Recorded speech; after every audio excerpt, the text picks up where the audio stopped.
Hello, Assalamu alaikum students. This is your teacher Azka, and today we are going to solve paper 3 for A levels business.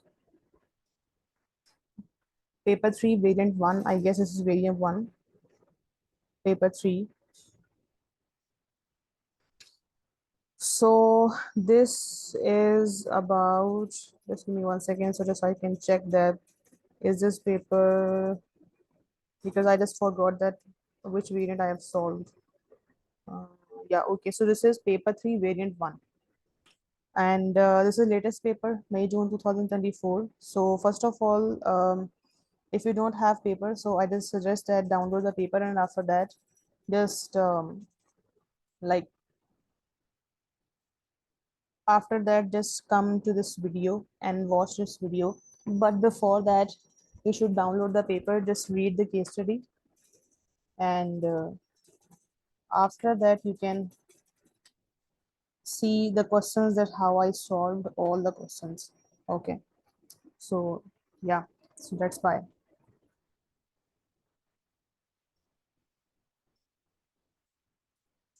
So we have very first question, and this case study is for GB. GB is basically business name. So first of all, we have the question. The first question we have, and it's about analyze two advantages to GBs of using the flexible part-time employment contracts.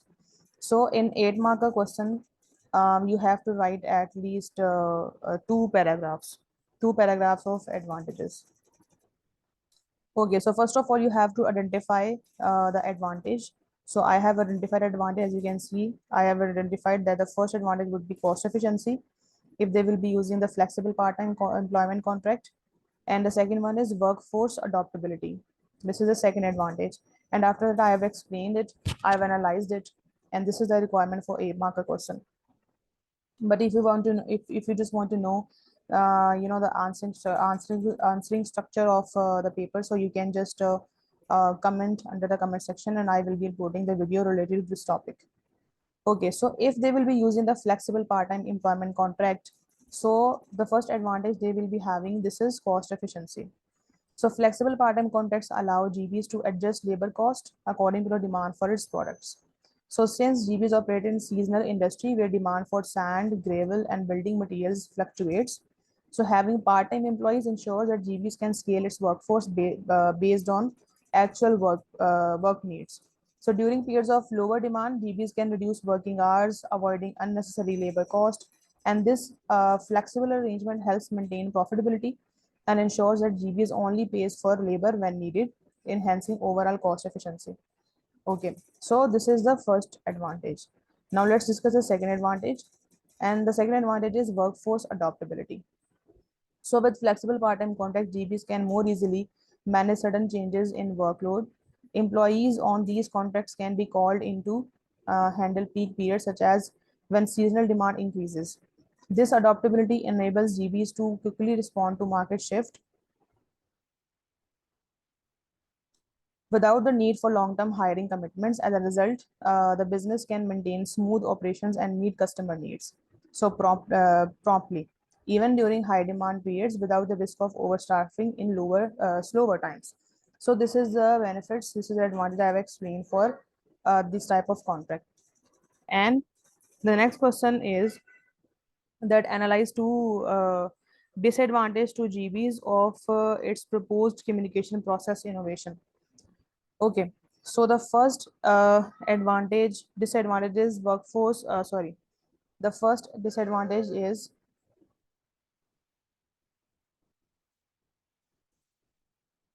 the first disadvantage is high initial cost and implementation complexity. And now I'm going to explain it. So introducing coordinated ID system, including a smartphone app and barcode tracking. So all this information I have taken out from the case study. So that's why I suggest that first of all, read the case study and then come to this video. Okay, will likely involve significant upfront cost for development, integration, and training. Okay, so GB currently operates with a paper-based system. So transitioning to a digital platform requires investment in technology, infrastructure, and staff training. Of course, you have to train your staff also. So this could disrupt daily operations during the implementation phase, slowing down the business. Additionally, maintaining the system and addressing potential technical issue could incur ongoing expenses, potentially reducing the cost benefit in the short term. And a second disadvantage would be potential resistance from the employees and customers. So we know that whenever there is a change going to happen in any organization, so the first thing is that their employees and their customers, most of the time, the employees will create resistance against the adaptability and the adaptability for the change. Okay.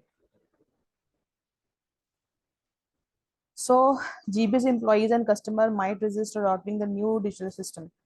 Employees who are accustomed to manual process may struggle with using new technology, especially if they lack IT skills, leading to decreased productivity in the initial stages. Similarly, some customers might prefer traditional ordering method and may find a smartphone app inconvenient or unnecessary.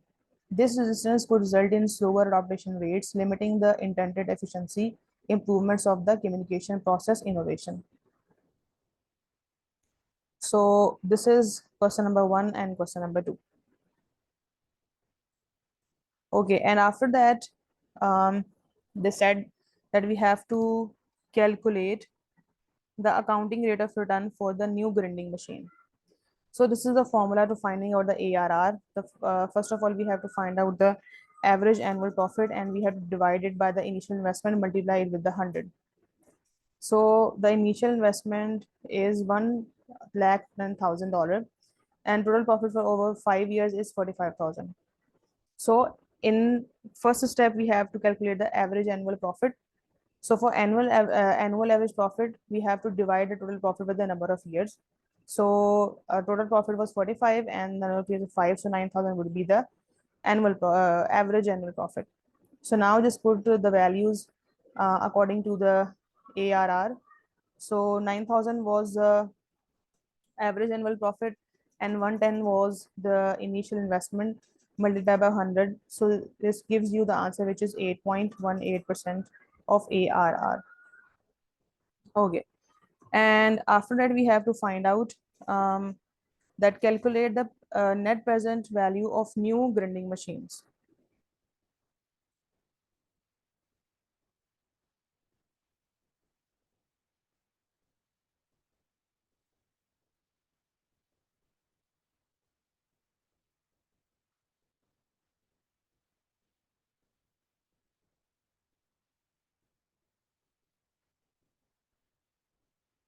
Okay, so for finding out the net present value, what we have to do is NPV's formula is equal to sigma cash flow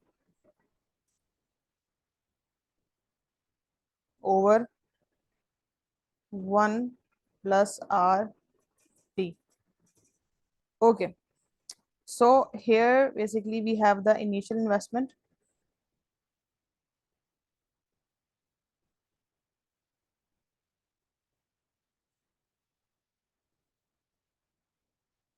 Initial investment is 110,000.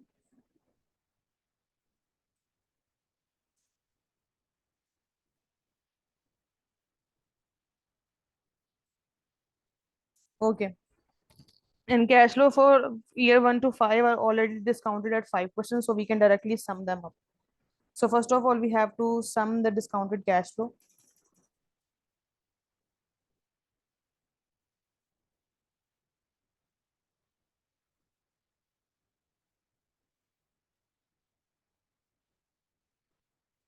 And this is 19.0 plus 27.3 plus 25.8 and 28.7 plus 31.2 is equal to 132.0. And in the step 2, we have to calculate the NPV. And the formula for finding out the NPV is equal to the total discounted cash flow, which is 132 minus 110, which is an initial investment. So $22.0, or you can also say that $22,000 would be the net present value. Okay, so this is it. We have completed this question.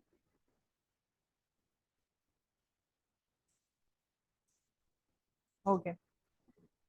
So the next question is that we have to evaluate whether GBs should purchase a new grinding machine or not. Okay. So first of all, I have written the positive things. So GB should purchase a grinding machine because it has positive net present value.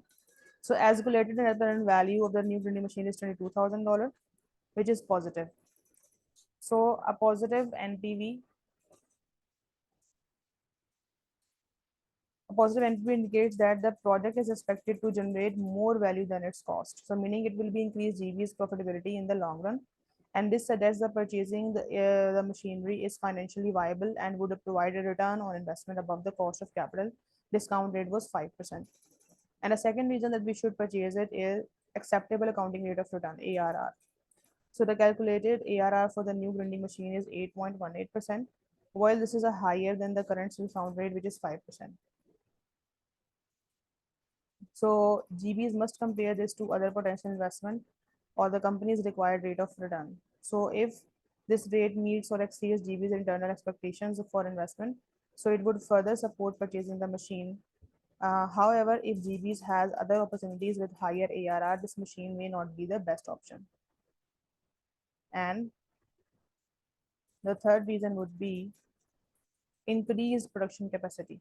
So new machine would help GBs meet increasing demand for speeding up production and reducing unit cost. So this is crucial as a business is currently experiencing the higher demand for its products. Faster and more efficient production could help GBs capture more market share, especially if the economy of the country too continues to grow as expected. And the fourth one is skill requirement. So in this particular question, 12-mark question, you have to write 4 paragraphs, but I have written 5. So this is just an extra options, so you can see all the options and you can write only the 4 whatever you want. So the fourth one is skill requirement.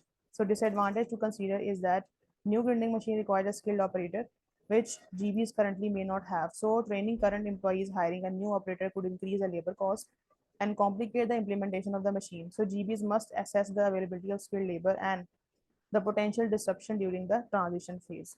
And the last one is long-term financial impact. So while the machine has no residual value after 5 years, so profitability it brings in terms of increased production and reduced unit cost must be weighed against its total cost. So if the demand for building material declines after a few years, so GVs could face losses. Therefore, the purchase decision should align with the long-term market projection and demand trends. And in conclusion, based on the positive NPV and the potential for increased production efficiency, GB should consider purchasing a grinding machine. However, the CN should also take into account the availability of skilled labor or any operational disruptions during the transition and a long-term market condition. If GBs manage these risks and the projected demand remains strong, so machine is likely to worthwhile investment. So in conclusion, you have to write one thing, like you have to, support one view, and you can also suggest some other which is maybe not discussed in the case study, and at this that's called um, the evaluation.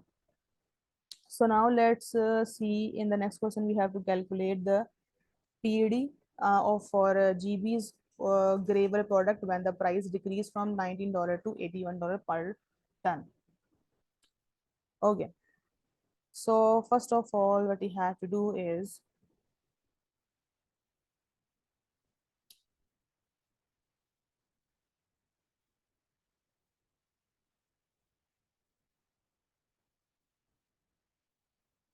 so we know that what is the formula of PED. PED formula is percentage change in quantity demanded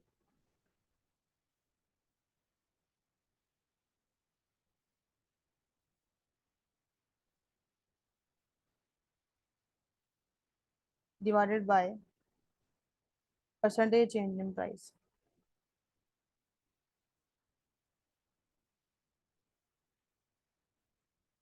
So first of all, we have to calculate the percentage change in demand. So initial quantity demanded was 2400 tons, and after the price decreases, the new quantity demanded is 300 tons. So it means that to finding out the percentage change in quantity demanded, what we have to do, we have to write the new one, which is 3000 minus 2400 divided by 2400, the previous demand, multiply 100. So we have the answer, which is 25%. And now calculate the change in price. So the new price is 81. The previous price was 90, divided by 90 was the previous price, multiply 100. So we have minus 10%. And now just put these two things into the formula. So if you want to find out the PED, so you have to just 25% divided by minus 10%. So you have minus 2.5. This is a PED. Okay. So now let's see the other question. So in the B part, we have to evaluate the impact of elasticity measures when GBs makes marketing decisions. So when GBs make marketing decisions, understanding the evaluating elasticity measures, particularly PED, income elasticity of demand and promotion elasticity of demand, can significantly influence its strategies. So first of all, let's talk about the PED.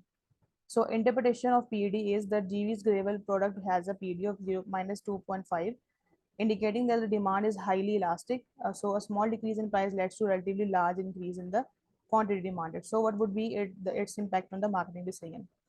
So the impact would be the price reduction. So since demand is elastic, reducing prices further could lead to a significant rise in sales volume, potentially increasing its total revenue. However, GBs must ensure that the increase in sales compensates for the loss in revenue per unit. So if GB lowers prices too much, so profit margins would be squeezed. And he should also consider the profitability. So although increasing sales volume can boost revenue, GBs must analyze whether the reduction in unit price and increased production costs due to higher demand will still result in the sufficient profits, and they will be having the comparative advantage. So strategy price could help GBs capture more market share, so especially in a competitive market, but they should monitor competitors' responses closely. And after that, let's talk about the income elasticity of demand. So income elasticity of gravel product is 1.8, indicating that gravel is a luxury good. So in the building industry, as consumer income rises, demand for gravel will increase by a larger percentage. And how this would be affecting the marketing decision. So as the economy of country Q grows, so increasing income will lead to proportionately higher demand for building materials. So GBs could capitalize on this by focusing marketing efforts on higher income consumption products or luxury housing developments. And the next one is product mix strategy. Since YAD is high, so GBs may consider diversifying its product mix to include high value materials for luxury homes, as this align with increasing incomes and demand for premium building materials. So, however, GB should be aware that its product is sensitive to economic downturn. So, if the economy slows down, for gravel could fall significantly. So, thus maintaining flexible pricing strategy is important in response to fluctuating the economic conditions. And the next one is the promotional elasticity of demand. So, promotional elasticity is 1.1, indicating that 1% increase in promotional spending will lead to 1.1% increase in demand. So, this suggests that GB's demand respond positively to promotional activities. And what would be its impact on the marketing decisions? So increased promotion within a relatively strong promotion elasticity, GBs could benefit from increasing its promotional spending by 25% as planned. The proportional increase in demand could drive higher sales, especially if it is paired with the other strategies like the price reduction. And now there is one more thing, which is ROI on the marketing, and you can just read this thing. Now we are going to jump to the conclusion. So elasticity measures provide valuable insights for GB's marketing decision. Given the elastic of demand for gravel, price reduction can significantly boost sales volume, but GBs could carefully balance pricing strategies with profitability. So the high income elasticity suggests that GBs should target higher income markets and consider the expanding its market mix to include more premium materials. Finally, the positive promotional elasticity indicates that increasing promotional efforts could effectively drive demand and contribute to GB's growth, especially in the growing economy. So by leveraging these elasticity insights, GBs can make informed marketing decisions but optimize revenue on the profitability. Okay, so now let's see the next question. So next question is about that evaluate the extent to which corporate social responsibility should influence GB's decision to expand into new land. Okay, so the first thing is environmental impact. So CSR consideration, the land GB's plan to expand into is an steep hillside near a large village, raising concerns about the pollution, dust and noise.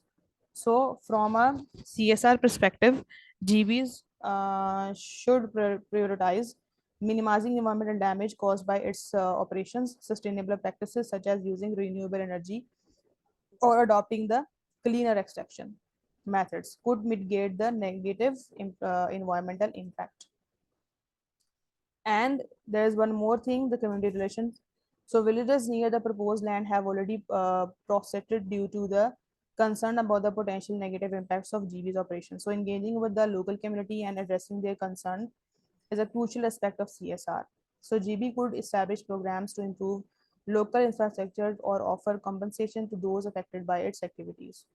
Additionally, involving the community in decision making could foster goodwill and reduce opposition. And if GBS ignores community concerns, so it risks damaging its reputation and potentially facing protest, legal challenges, or delays in the project approval. However, if GBS incorporates community engagement and CSR practices, so it could turn potential opposition into support, ensuring smoother operations and long-term relationship with the local population. And it's also important in the long-term sustainability. So expanding into new land brings up question of sustainability. Extracting materials from the land could lead to depletion of natural resources, raising question about how GBs will maintain operation in the future. So a strong CSR approach would involve planning for resource management, ensuring that land use is sustainable and does not lead to irreversible damage. So if GBs prioritize CSR, it may choose to invest in sustainable extraction techniques or even limit the scale of expansion to protect the long-term environmental health.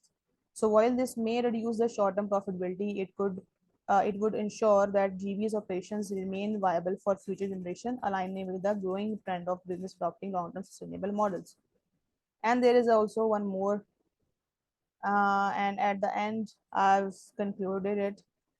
You can just take the screenshot that CSR should play a significant role in GB's decision to expand into new land, while financial profitability is important. So, the long-term sustainability of the business, its reputation, and its relationship with the local community are equally crucial. So, neglecting the CSR could lead to environmental harm, community opposition, and reputational damage.